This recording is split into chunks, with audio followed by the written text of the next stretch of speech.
पंक्तियों में हमें समझा रहे हैं किसके बारे में, बारिश के बारे में, वर्षा ऋतु के बारे में। और कहते हैं राम अपने छोटे भाई लक्ष्मण से कहते हैं कि घन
सॉरी, स्क्रीन अभी नहीं शेयर करूंगा, बिकॉज शेयर करूंगा तो फिर वॉइस क्रैक होएगा, इसीलिए अब आप सुन के लिखोगे। हाँ, लेकिन स्क्रीन शेयर करने पे होगा ना। लिखो।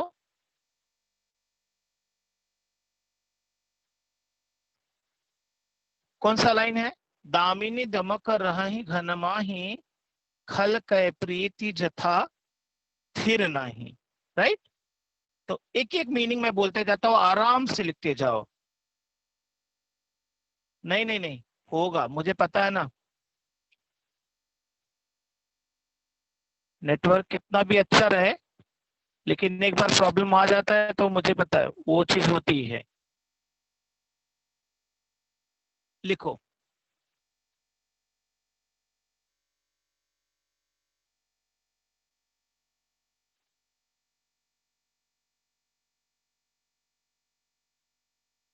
दामिनी बिजली, दमक मतलब चमक, रही, ये हो गया था ना, रही रहती है, घन माही, घन मतलब बादल।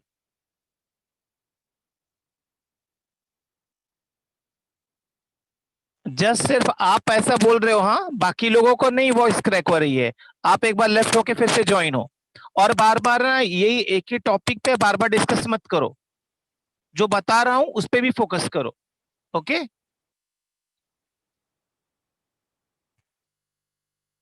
दोनों चौपाई हो गई है। दामिनी दमक रहे घनमाही, खल के प्रीत जथा थिर नाही, यहां तक हो गया था। और इसमें कवि ने बताया ही कि बिजली बादलों के बीच में चमक कर बिल्कुल वैसे ही गायब हो जाती है, पल भर में, रुकती नहीं है ज्यादा देर तक,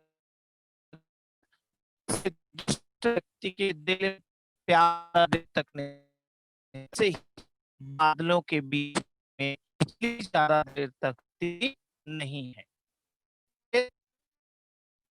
में है बलद भूमि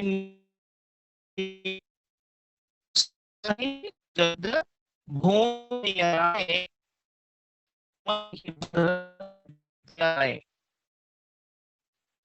आघात से खल के बदन से कभी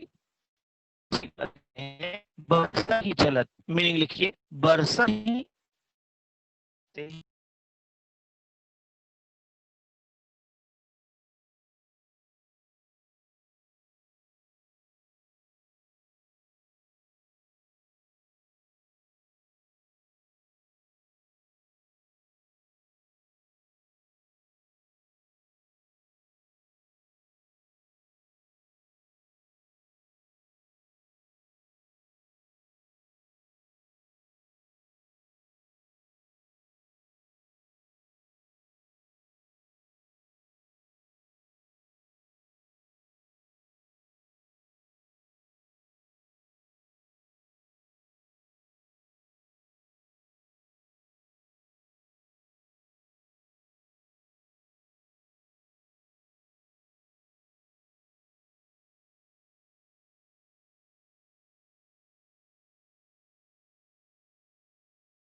बरसते हैं,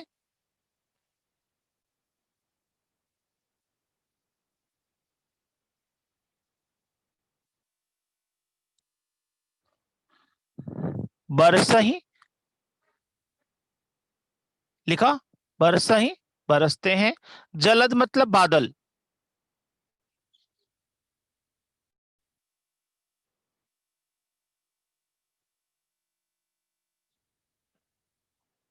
पृथ्वी लेफ्ट होके ज्वाइन हो जाओ, आपका नेटवर्क का प्रॉब्लम है, बाकी सब लिख रहे हैं, आप खाली एक ही मैसेज को 1000 बार करते रहो।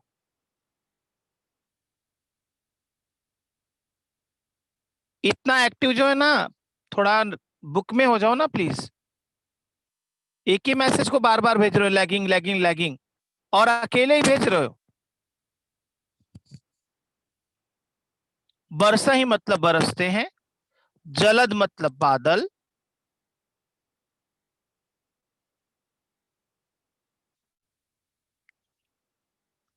नियर आए पास आकर, चाहिए तो ब्रैकेट में लिख लेना नजदीक आकर। बरसा ही मतलब बरसते हैं, जलद मतलब बादल, नियर आए मतलब पास आकर या नजदीक आकर। जथा मीन्स जैसे,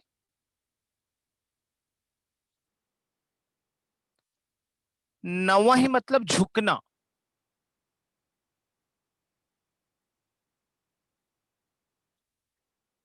बुध मतलब बुद्धिमान, नवहि मतलब झुकना, बुध मतलब बुद्धिमान या विद्वान।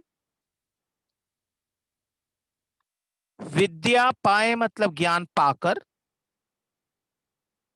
मैं एक एक शब्द का मीनिंग बोल रहा हूं, लिखोगे तो आपके लिए वो चीज आसान हो जाएगी।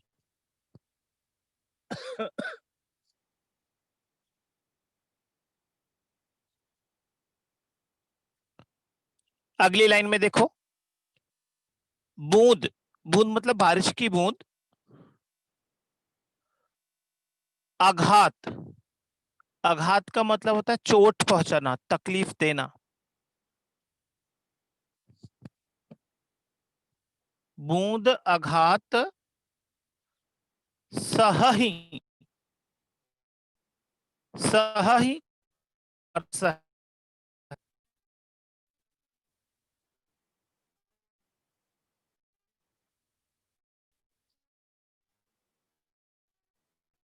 क्या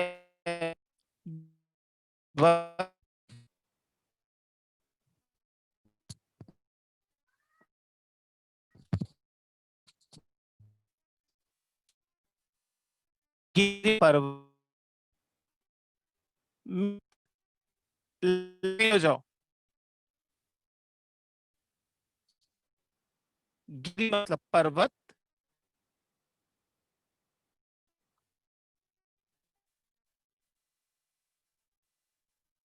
कैसे मतलब, हाँ?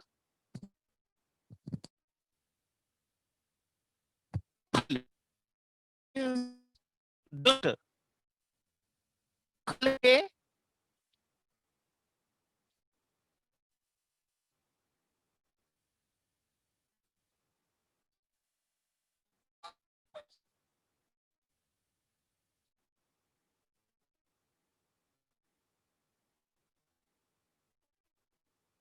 ओके निमेशा, और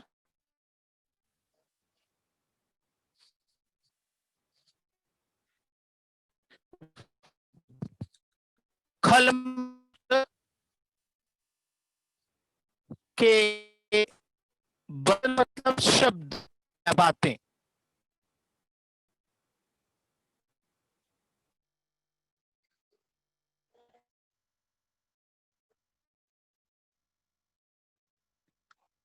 ओके यश, बीच में फ्यू से कुछ सेकंड के लिए हो जाता है। सहाय मतलब सहते हैं, सह,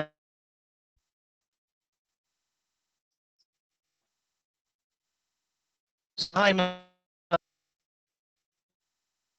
मतलब पर्वत, इस तरह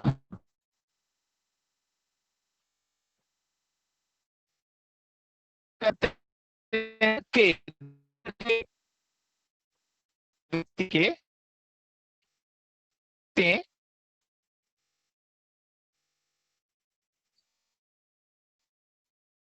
सज्जन, अच्छा, तो हम उससे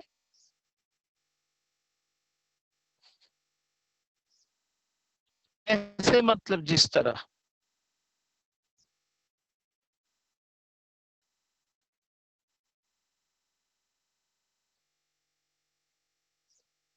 डन। अब ये दोनों लाइन में कवि क्या कहना चाहते हैं वो भी सुन लीजिए। कवि वर्षों का वर्णन करते हुए मानव जीवन की जो समस्याएं हैं, जो मुसीबतें हैं, या जो हमारे जीवन में घटित होता है, उनकी तुलना करते हुए, कंपेयर करते हुए कहा, क्या कहा, जो बरसने वाले बादल होते हैं, एक्चुअली जिनसे बारिश होने वाली रहती है।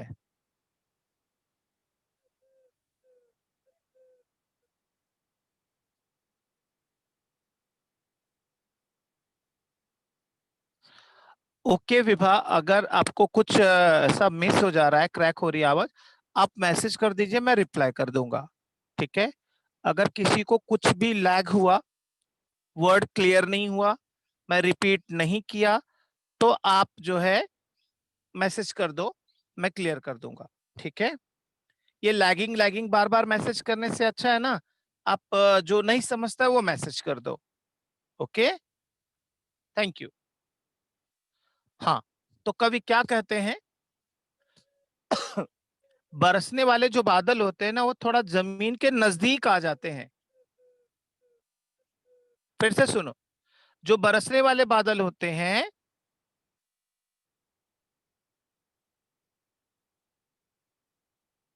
चेल, स्पेलिंग तो सीखते, ठीक से लिखो। मीत, ठीक है, मैं पहले दोनों लाइन एक्सप्लेन कर देता हूं, फिर उसके बाद जितना डाउट रहे पूछो। बरसने वाले बादल जमीन के थोड़े नजदीक आ जाते हैं, अर्थात बादलों में पानी होता है और पानी के कारण बादल झुक जाते हैं। इसीलिए कवि ने कहा कि बरसा ही जलद भूमि नियर आए, बरसने वाले बादल भूमि मतलब धरती के नजदीक आ जाते हैं। तो इससे हमको क्या सीख मिलती है? कहते हैं जथा नवहि बुध विद्या पाए। जैसे बुद्धिमान व्यक्ति ज्ञान पाकर विनम्र हो जाता है, पोलाइट हो जाता है, वैसे ही बरसने वाले बादल जमीन के नजदीक आ जाते हैं। मतलब बादलों में जल आता है, इसलिए बादल जमीन के थोड़े नजदीक आते हैं, अर्थात झुक जाते हैं। और बुद्धिमान व्यक्ति में जब ज्ञान आता है तो वो झुक जाता है। दोनों में क्वालिटी है, एक में पानी आने पे झुकता है और एक ज्ञान आने पे झुकता है। क्लियर हुआ फर्स्ट लाइन? सेकंड लाइन में कहते हैं बूंद आघात सहहि गिरि कैसे। राम लक्ष्मण से कह रहे हैं, क्योंकि वो पर्वत के ऊपर बैठे, और कहते हैं कि ये बारिश की जो बूंद बड़ी बड़ी पर्वतों पे जोर जोर से पड़ रही है, बादल पर बारिश की चोट को मतलब चोट को कैसे सह लेता है कि ये बारिश की बूंद कैसे सह, पता है फल के बन संत से दुष्ट व्यक्ति बातों को, गाली को सह लेता है, सुन लेता है, नहीं करता है। वत संत बूंदों रूपी दुष्ट क्यों सह लेता है। दोनों लाइन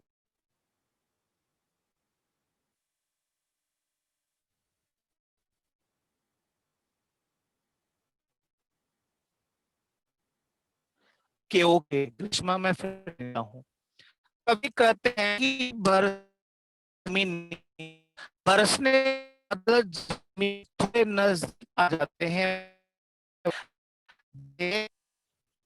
व्यक्ति ज्ञान प्राप्त करने ही जल प्राप्त करने से बादल जमीन के थोड़े आ जाता है, अर्थात है। तो क्लियर? और दूसरे लाइन कहते हैं बूंदा ही चोट को पर्वत कैसे सहता है, कैसे दुष्ट व्यक्ति की वैसे ही बारिश की बूंदों की चोट को पर्वत सह लेता है। क्लियर है? ग्रीष्मा, यश,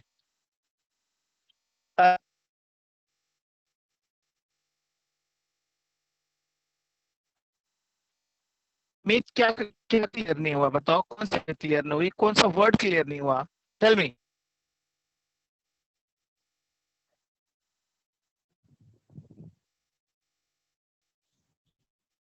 ठीक है, बारिश की बूंद जो चोट होती है, मतलब अभी हम अगर तेज बारिश हो रही है तो बड़ी बड़ी मोटी मोटी बूंद तो लगता है ना बॉडी में, लगता है कि नहीं? लगता है ना? तो बारिश की चोट, ये इतनी बारिश के ऊपर तो होती है, पर्वत इसकी तो खुद ही कहते हैं कि जैसे संत व्यक्ति जो होता है, सहाय मतलब सहते हैं, हर्ष, सहना, बर्दाश्त करना।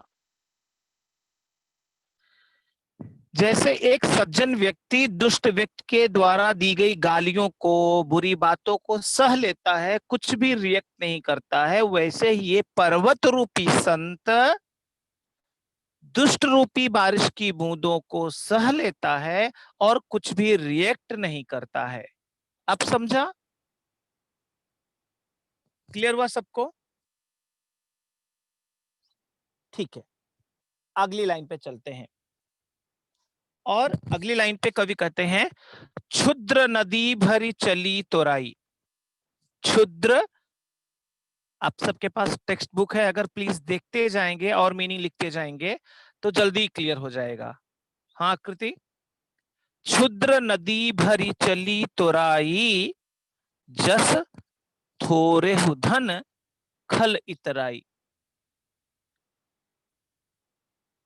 और अगली लाइन में कहते हैं भूमि परत भा ढाबर पानी, जनु जी वही माया लपटानी। चलो मीनिंग लिखो फटाफट। क्षुद्र मतलब छोटी, क्षुद्र मतलब छोटी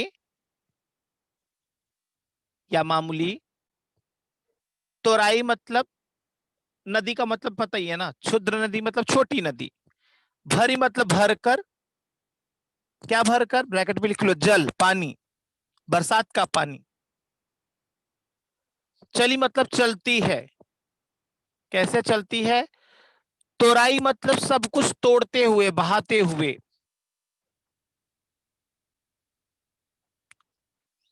जस मतलब जैसे,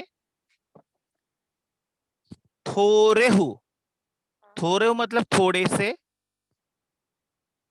धन मतलब धन दौलत पैसा, खल, खल मतलब दुष्ट, इतराई मतलब घमंड करना, इतराई मतलब घमंड करना। ठीक है। हाँ, दूसरी लाइन लिखो, भूमि परत, भूमि मतलब धरती,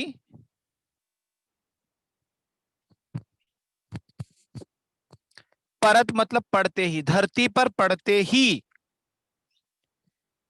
भा, भा मतलब हो जाता है, क्या हो जाता है, ढाबर, हाँ ढाबर का मतलब गंदा मैला, जैसे बारिश की बूंद जमीन पर गिरती है तो कीचड़ बन जाती है, गंदा हो जाता है ना पानी वाला पानी, लेकिन जमीन पे गिर, मिल गया, भूमि पर गंदा पानी। वेट वेट, ये दौड़ाओगे तो फिर सब लोग कैसे लिखेंगे, दौड़ा दो, आराम से बोलो। जन मतलब से, जीव, जीव सो आत्मा,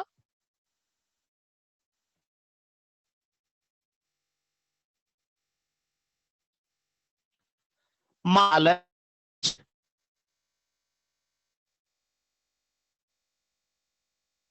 मतलब की हो जाती है, जुड़ी हुई रहती है, लालच से जुड़ी हुई रहती है,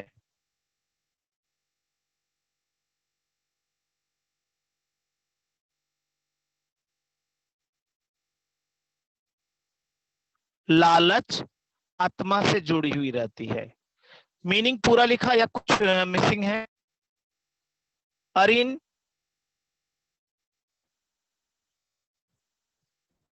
सरोन,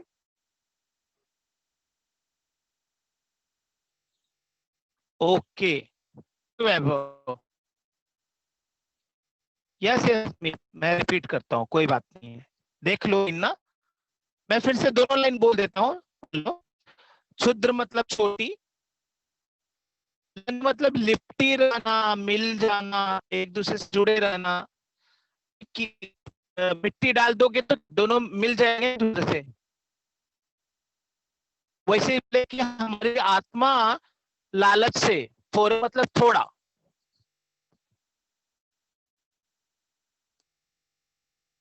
रेशमा थोड़े मतलब थोड़े से,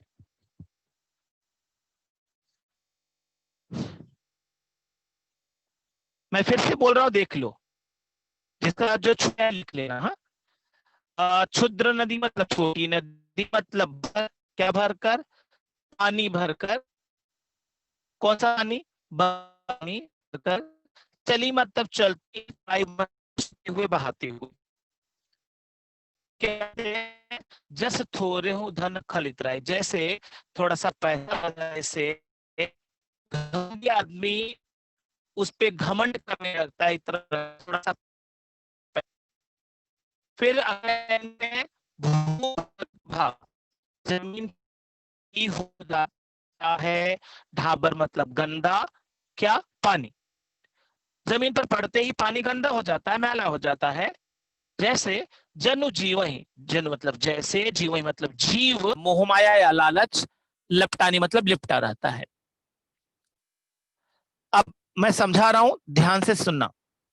कवि तुलसीदास जी पहली लाइन में कहते हैं कि जो पहाड़ी नदियां होती है ना, जो बरसात में ही एक्टिव रहती हैं 3-4 महीने, तो कवि कहते हैं कि जैसे छोटी नदी, पहाड़ी नदी, थोड़ा सा बरसात का पानी पाकर इतनी तेजी से बहते हुए आगे बढ़ती है कि ऐसा लगता है कि जैसे सब कुछ तोड़ डालेगी, सब कुछ बहा ले जाएगी।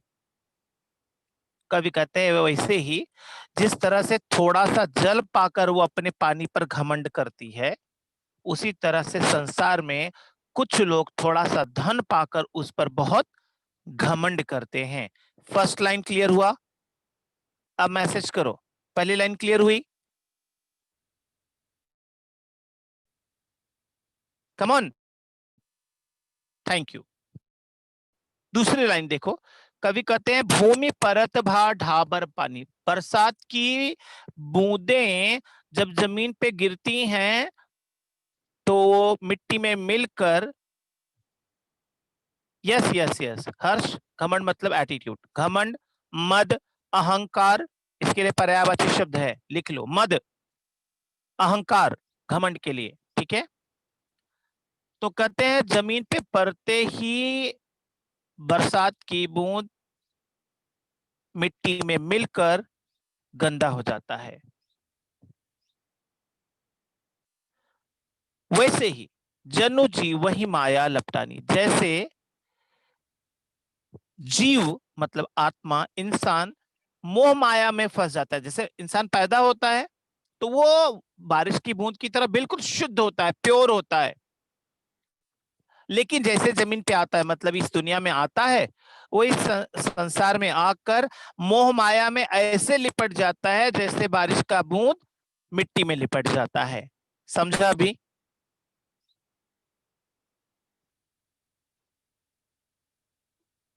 Very good, thank you Greeshma. बाकी लोगों को समझा क्या? ओके आकृति,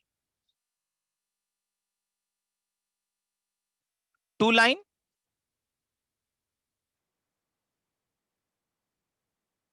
मित एक्सप्लेन करके भी हो गया, अभी रिपीट, कौन सा सेकेंड लाइन?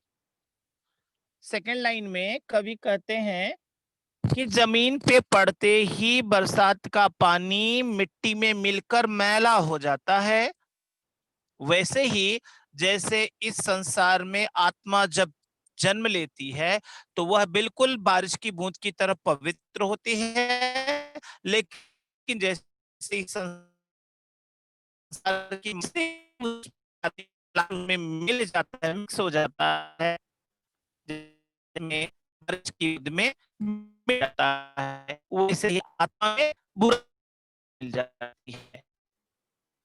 क्लियर हुआ?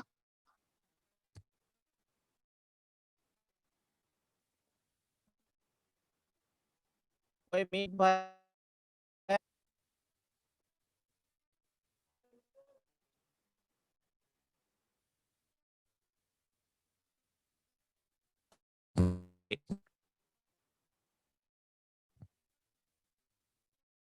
समिति जल रही हवा,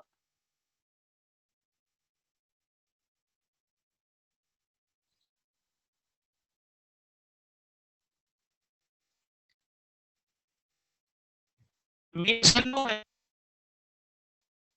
मतलब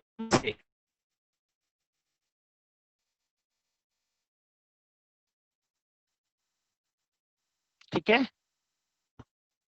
आगे समिति, समिति समिति मतलब थोड़ा थोड़ा,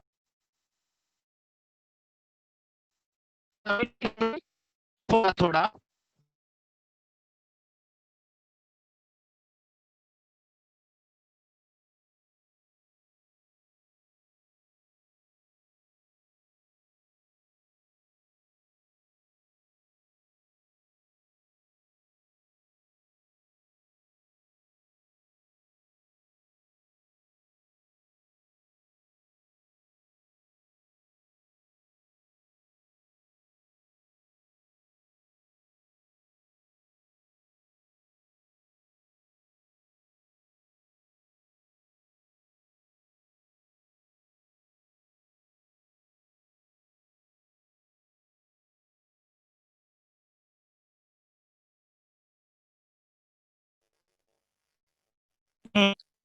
समिट मतलब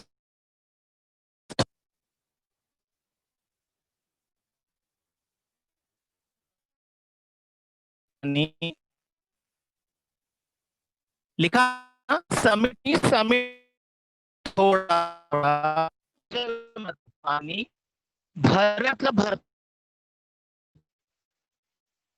कहाँ भरता है, तलावा मतलब तालाब में।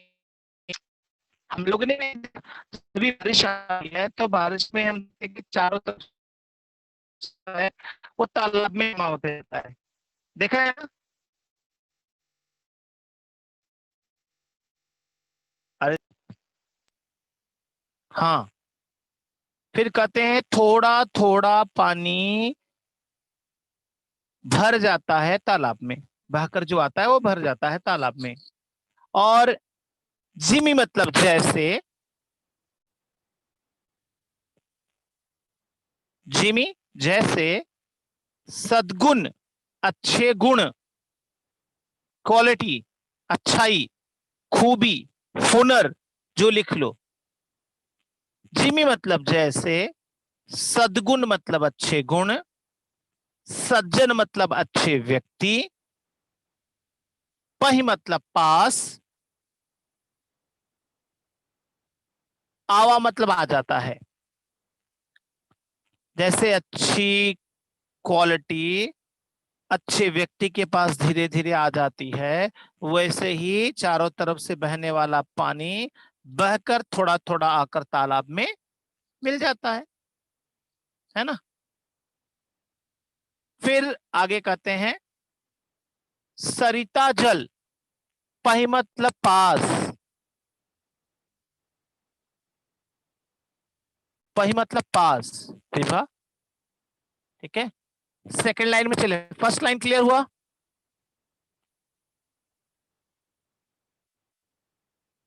फर्स्ट लाइन में कोई वर्ड मिसिंग है तो बोल दो अभी।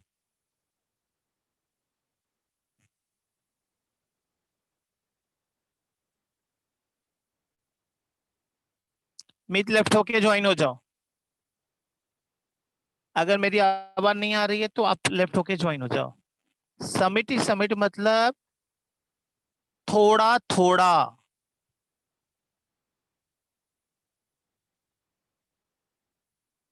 मैंने सेकंड लाइन बताई नहीं अभी। मीत वेट, हाँ।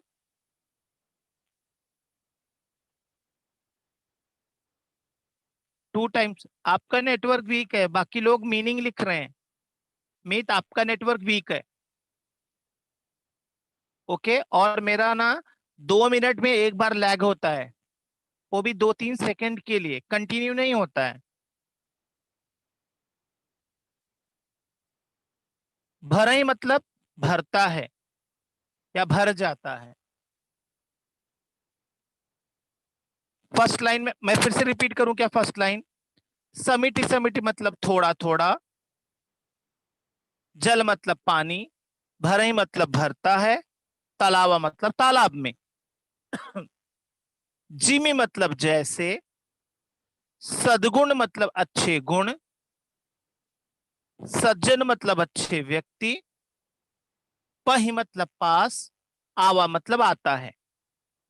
पहली लाइन ही क्लियर कर देता हूं। कवि कहते हैं कि जैसे बरसात का पानी चारों तरफ से थोड़ा थोड़ा बहकर आकर तालाब में मिल जा, तालाब को भर देता है, बिल्कुल वैसे ही सज्जन पास थोड़ा थोड़ा ज्ञान, वो यहाँ से जो मिलता है वो थोड़ा थोड़ा ज्ञान वो ले लेता है, और अपने आप को वैसे ही है अपने आप पानी से भर देता है, वैसे ही सज्जन व्यक्ति अपने आप को ज्ञान है।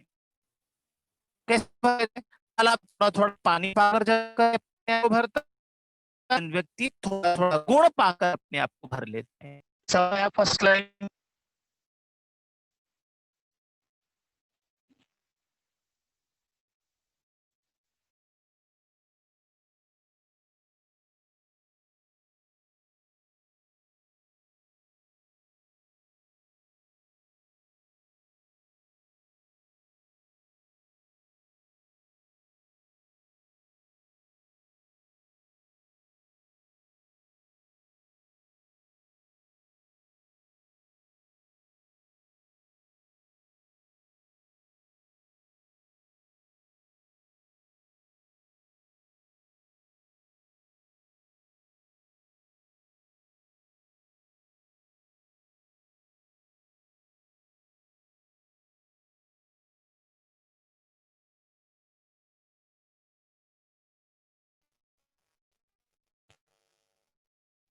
लिखो, इनका है सरिता जल, नदी का पानी, नदी का पानी, जलनिधि, जल मतलब सागर, समंदर, मतलब नदी सागर में केवल, सेकंड क्लियर हो जाएगा, नदी पानी में, सदा जल नदी का पानी, जल सागर, महु मतलब में, जाई मतलब जाता है। लिखा, ये तक में नहीं लिखा, नदी का पानी, जल मतलब सागर में, महु मतलब जाई मतलब जाए।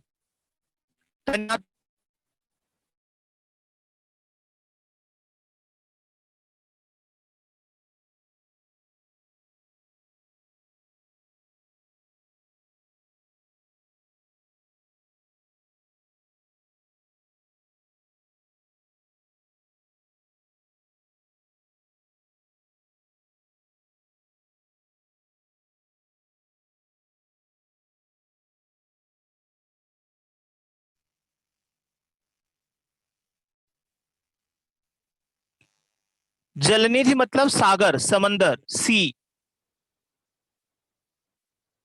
ठीक है,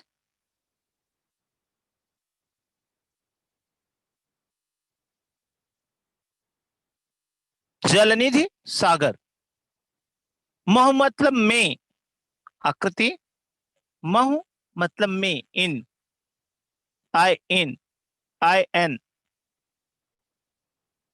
सरिता जल, सरिता मतलब पानी, सरिता मतलब नदी, जल मतलब पानी, नदी का पानी, जलनिधि मतलब समंदर, सागर, मह मतलब में, जाई मतलब जाता है। अरे बाबा, सबको पता है ना, नदी अंत में कहां जाकर मिल जाती है, समंदर में। क्लियर हुआ? फिर कहते हैं होई अचल, होई मतलब हो जाता है, होई मतलब हो जाता है या हो जाते हैं। अचल मतलब होता है मोक्ष को प्राप्त करना या स्थिर हो जाना, एक जगह रुक जाना, स्टेबल हो जाना। जिमी, जैसे, जिमी जैसे,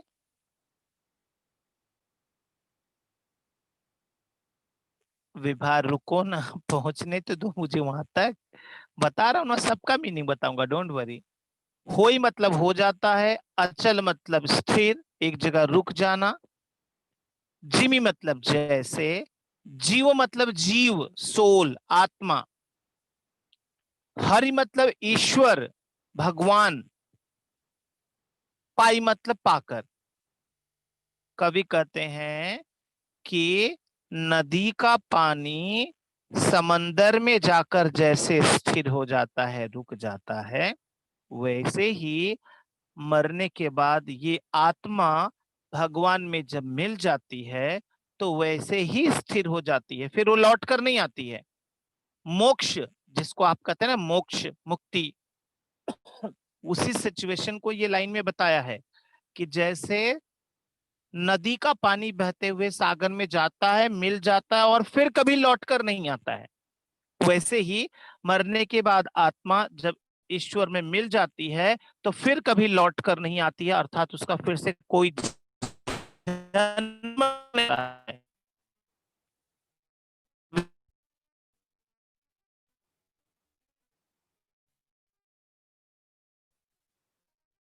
नका समर